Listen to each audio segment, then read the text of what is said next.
Hi, and welcome to the Global Travel Planning Podcast. I'm your host, Tracy Collins, who, with my expert guests, will take you on a weekly journey to destinations around the globe, providing travel inspiration, itinerary ideas, practical tips, and more to help you plan your next travel adventure. Welcome to episode 24 of the Global Travel Planning Podcast. This week, I'm very excited to talk to Michelle Chang. Now, I've spoken to Michelle before. She was on the podcast on episode 17, talking all about Google Map travel hacks. And try to say that fast. It's not that easy. And she was also a guest on the UK Travel Planning Podcast, episode 93, sharing her wisdom about how to book better flights. Now, I felt that what we wanted to do, or what I wanted to do, so maybe this is about me as well, Michelle, is that I thought, let's talk to Michelle about herself and what she does and how she actually got into traveling full time, because that's what she does. She's a digital nomad, her and her husband. And I'm always fascinated to find out about that lifestyle. It's something I'm striving for. And if you're listening to this podcast and thinking, wow, that sounds exciting, I thought, let's find out a bit more about Michelle. And how actually she has, through experiences of traveling and learning and doing different things as she's been traveling, come up with lots of great products and ideas that are just absolutely fantastic. So we'll talk about those as we go along. But we'll start off by asking Michelle if you just introduce yourself and say where you're from and what it is that you do. Yeah, thank you. It's a pleasure to speak with you always, Tracy. I am Michelle Chang. I am currently in Oregon, which is home base for me and my husband roughly half the year, and I'm sure we'll get into that more. I help people discover travel beyond the typical vacation, I like to say, by creating online resources that equip travelers to make the most of their time and money, find easy ways to use the power of the internet and smartphones so that they are not missing out on better travel. That's kind of my focus right now. And you do an amazing job at that, I have to say, Michelle. So I know you've been traveling for quite a few years now. So kind of give us a bit of that background again about how you kind of ended up in this kind of lifestyle and deciding travel was for you. Sure. Well, I was fortunate to catch the travel bug early in life thanks to my family. I just found it so life-giving and energizing to visit new places, experience new things. And my husband and I now are digital nomads, meaning that we work online and are not tied to any particular location, right? But we did not set out to do that. I don't know if it even existed, when I was thinking about my career path. Email and smartphones didn't exist when I was a kid. But all that's different now. So after we got married, we started our careers. I just felt this need to try living abroad, like at least try it together. And so instead of buying a house, like we actually had money in escrow. And then I had this crisis of like, wait, but does that mean we're never going to have the opportunity to live abroad? And so we actually decided to reverse course a little bit, do a sabbatical. And our choice of sabbatical was to join the US Peace Corps. So we did our volunteer service in rural Jamaica for 27 months. And for anyone not familiar, the Peace Corps has 3 goals, and only one of them is about the service work that you do. The other 2 are about cross-cultural exchange to foster peace and understanding. And so living and working in Jamaica had a really profound impact on us. It was quite challenging, but we learned so much that we carry into the rest of our lives. I mean, from what works in community development to how to interact with a community that's totally foreign from you. Like, what are the things that you need to learn? What are the things you need to do to be safe and protect yourself, even because Jamaica has some issues with crime. But we just gained so much from that experience. And even though it was meant to be a sabbatical, we learned that we loved living abroad so much and we loved the cultural exchange. So we decided to try working online in order to make travel part of our lifestyle. And that's when I started our travel blog just as a personal project on the side. It's called Intentional Travelers. This was back in 2014. I can't believe it was 10 years ago. But at that time, because we had been volunteering for 2 years, we didn't have a huge income. So we really had to keep our expenses minimal, which we did by house sitting, other ways that we thought outside the box, like help exchange, kind of skill swaps, I guess you would call it, to get free accommodations. So for the first year, we actually spent $0 on accommodations despite visiting multiple countries. And of course, we had to be really resourceful about flights to get to those places and all of our other expenses. So that was a really good learning experience. Now I said, it's been 10 years. Our work has shifted. We've shifted to kind of a part-time home base and things like that. But we're still prioritizing flexibility and travel, at least for this season of our lives. So these days we live abroad roughly half the year, and then we base ourselves in my home state of Oregon the other half. So I'm going to ask you, it's a fascinating journey that you've had, and 10 years, wow, that's fantastic. I think I'm reaching 8 years this year since I started my first website. The name Intentional Travelers, then, does that reflect your kind of philosophy of travel? Yeah, and my philosophy of life, I would say that was a word that kept coming up often, even at the start of our marriage, has always been important. And to me, it means not going through life on default or following a blueprint just because everyone else is. So being intentional is about getting clear on your own values of what matters most to you, and then prioritizing those unique things, those values, in concrete ways by how you spend your time, energy, and money. So in terms of travel, I've seen in my own life, travel can be so transformational and life-changing, but there's not just one kind of travel, right? There's nothing wrong with like a typical beach vacation, especially if you need rest. Like, by all means, go lounge by the beach for a week. But transformational travel, I'd say, is about stretching yourself, going outside your bubble, your comfort zone to experience other ways of doing life. It's like you don't see the water that you're swimming in unless you leave the fishbowl, right? Yeah. Oh, that's a really good analogy, and absolutely so true. So you've been traveling for quite a few years now. So I kind of want to ask, where have you traveled to? Have you got a favorite place? And kind of, I guess also, when we travel to places, we meet people, we create stories, we create memories. So if I just say to you, kind of, I know we could list countries and say, well, I've been to da da da da da. But when someone asks you that, what are the first places that come to your mind?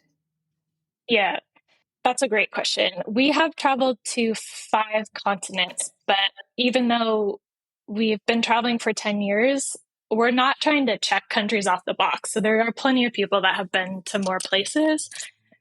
Some favorite places that we like to stay for months at a time are Hoi An in central Vietnam, Cuenca, which is in the Andes Mountains of Ecuador, and Tuscany, where we help our friend. She teaches Italian cooking classes. So starting out, we chose destinations either because we already knew someone there who could host us or at least show us around, or we kept to places where we could speak the language.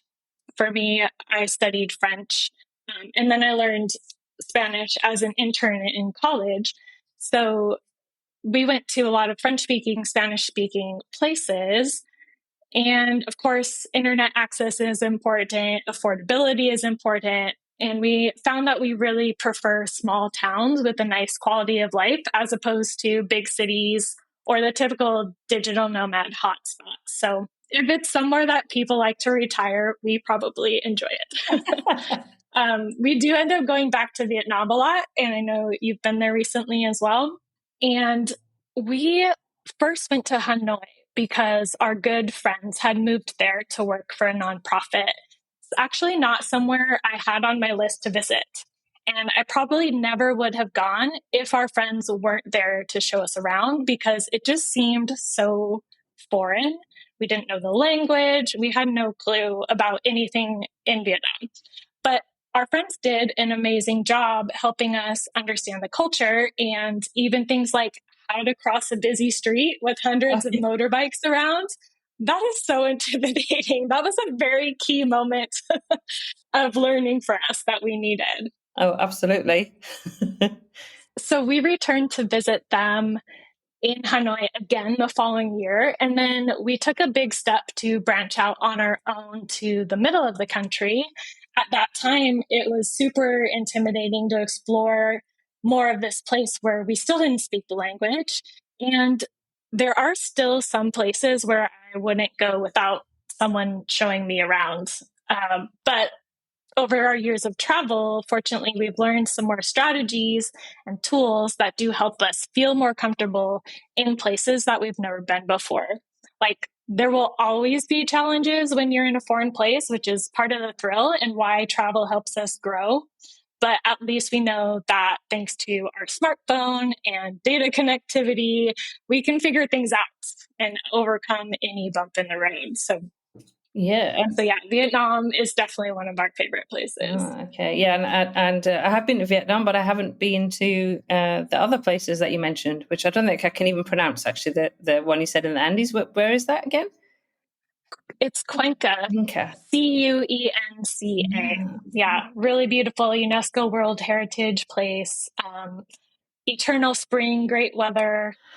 Yeah. Sounds great. I'm going to have to add it. I've not actually been to Central or South America yet, so that hopefully we'll get to the end of next year. So I will have to be calling you up before I go for some tips and ideas. So you mentioned that you've used, obviously, as you were traveling, and because of the way you were traveling, you kind of developed your knowledge and ability to use lots of tools that will help you with that and resources. And I know for me particularly, I'm in my late 50s, and there are a few. There's some things that I just don't know, or some things that I get particularly overwhelmed about. Some things I think maybe I should know these, and actually I don't. And again, sometimes you don't know what you don't know comes into play as well.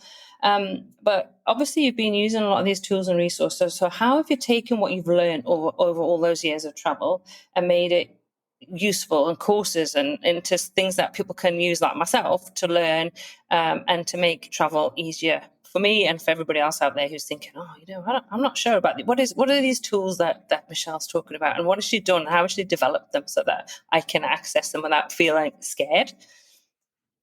Sure. Well, the internet is like the world's largest encyclopedia, right? Right at our fingertips.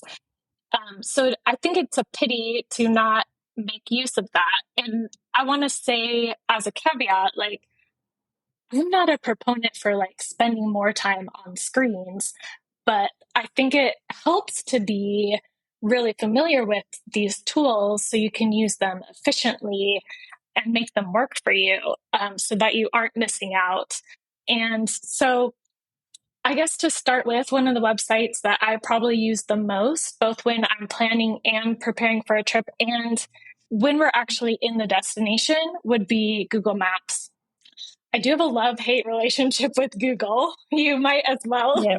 But their tools like Google Maps, Google Flights, they bring information together from all different sources all in one place. So they really are some of the best places to search for things like restaurants or flight deals when you're putting together your itinerary. So you really can save a lot of time not having to check all the different airline websites, and you don't even have to start a new search if you want to check multiple airports. The other tools I use for travel are on the smartphone. One thing I teach travelers going abroad is to get familiar with 4 essential smartphone apps. That's Google Maps, which I've mentioned, Google Translate, especially if you're going, you need to translate, WhatsApp for messaging and calls, and whatever rideshare or ride hailing app is common in that region. I think if you don't do anything else on your smartphone, using those four will make the biggest difference in being able to travel confidently, solve the problems that come up, make communication easier, and help with your safety and security in unfamiliar places. So those are the things I teach about. And the last piece of this is we need to be able to access the internet and use our apps in another country without paying an arm and a leg for calls and data. So Jed and I now use eSIMs on all of our international trips. There are a number of options to travelers depending on whether their phone is unlocked and how they're going to be using it. So those are all aspects of some of my courses that I've tried to put together. I think I don't know if I'm an early millennial, might be the word for it. I grew up in a generation that remembers life before the internet and email and social media. And I became an adult before I got a smartphone. But technically, I am a millennial. I am versed in these things. So I'm familiar, comfortable with the technology. I can also relate to and understand the folks who are a generation ahead of me where it's not intuitive to them because they just didn't have the opportunity to grow up with it. And I kept hearing from friends of ours, like Debbie, who came to visit us when we were in Vietnam and was watching how I did Google Maps. I think I might have mentioned this in our other episode. And she was like, you have this whole system.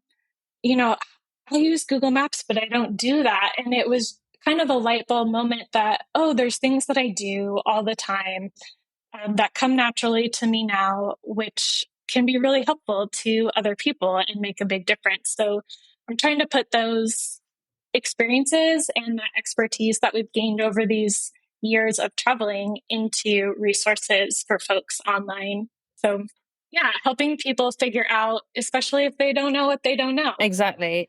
And I mean, my tech skills are probably pretty good. And in fact, I know they're pretty good because I do a lot of learning of different things. I have to because of being a podcaster and running a website and now YouTube and doing all those other bits and bobs. But there are still were things that Google Maps, and I use Google Maps all the time, but I had just not used them to the depth that you taught me to use. And I'm just like, well, this is amazing. And I feel like I should have known that. There's a bit of a kind of like, why did I not know that? But again, it's one of those things that, and I think there's a feeling, and I don't know, I can't talk for everybody in my generation or older, but I think sometimes there's a bit of an overwhelm of, oh, there's just so much and it's so hard and I'm not going to be able to get my head around it. And I'd rather just ignore it and then actually, bite the bullet and actually do something about actually learning it. And I think the beauty of what you teach, Michelle, is that you do it in kind of bite-sized little videos. They're really helpful. They're easy to work through. You've got access to them afterwards, so you can keep going through to remind yourself, because with everything, you need to keep practicing. And I know you've recently just launched a membership. Actually, also, I just wanted to ask you, because we have been talking about a course on accommodation, because that's something I'm very interested in, because you mentioned that you travel the whole year without paying anything. Now, we house sit when we can, but I'm always up for that. I'm planning a trip to the US for September. So, I want to know. So tell me about accommodation, because I know that is something that you're launching. Yeah, that's the next course I am almost finished with. It's coming out along with the reopening of our toolkit, which has all the courses inside of it. So this accommodations one will help teach tricks to efficiently find those accommodation gems that are within your budget, that meet your preferences, and lead to a better trip rather than a disappointing stay. So many people have told me, like, I got there, my wife was pregnant. We thought there was an elevator, but it wasn't working once we got there. So all these stories where, it didn't look like the pictures or things like that, where people are disappointed or they didn't realize how far away what they booked was from town, and it made it really difficult to get around. So I'm teaching some strategic ways to avoid those mistakes and to really quickly, efficiently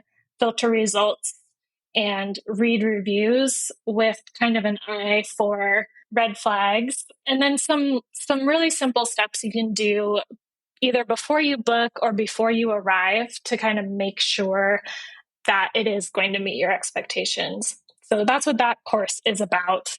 I think that's anything exciting. else? No, I think that's really exciting. And so you've got your toolkit. So what's included in the toolkit and a membership? So toolkit, membership. So kind of explain what's involved in that, because I think it's really exciting. And I don't know anybody else who's doing what you're doing. So, I want to get the word out here because this is really useful stuff. It will help you when you travel. And I say, like, it's one of those, you might not think about it because you don't know about it. So once you know that those things are there to make your life easier, well, Michelle's the person to teach you this stuff. So talk about what's involved in the toolkit, what the different elements are. Yeah, so the toolkit, it's set up as a membership. So you get in for 6 months and you have access to pretty much everything that I have created and everything that I will create during that period. And so that includes all of the online tutorials that I've made for travelers. I started with the course called Google Maps Travel Hacks, which we've talked about briefly. It helps people put together a custom itinerary, even if they've never been in the destination before. And then Worldwide Connectivity is a course that helps you stay connected online and manage your data usage so you don't waste money on those international phone plans and roaming fees. Then I have Book Better Flights, which teaches my step-by-step process to cut through the online clutter when you're researching plane tickets and to help you find the best itineraries and deals. And Smartphone Savvy Travel is a course that teaches the essential smartphone apps and phone best practices so that you can hit the ground running in new destinations with less stress or uncertainty. So those are kind of the courses. And then we also do exclusive tips, emails. Once you've been a member for a while, I offer an itinerary review. So if you have a trip coming up and you want me to take a look at it, that's something that I can do for our longer term members. And yeah, it's just great to have a community of people who want to invest in themselves, because once you learn those skills, you're able to make your travels better for the rest of your future, So. Oh, absolutely. Absolutely. And so I'm going to put a link in the show notes for this episode. So to your website, to the toolkit. So you're listening and thinking, this is something I really want to do, and jump on. And I think also you've got a freebie as well, Michelle, that you're going to offer to our listeners. So would you like to chat through that, Michelle? Yeah, I have a freebie. If people want to sign up, they can get the 12 steps that I recommend to prepare your phone before you travel.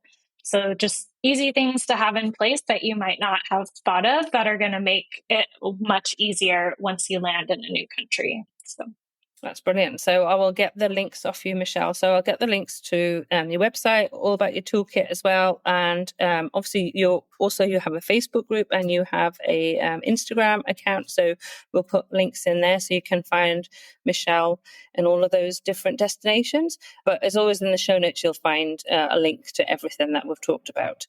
So that'll be at globaltravelplanning.com/episode 24, just to remind you all.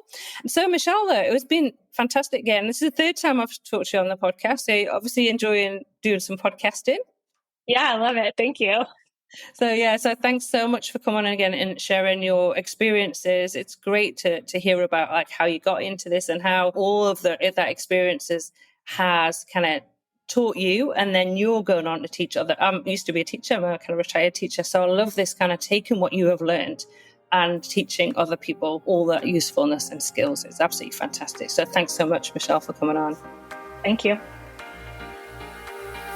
Thank you for joining us on this episode of the Global Travel Planning Podcast. For more details and links to everything we discussed today, check out the show notes at globaltravelplanning.com.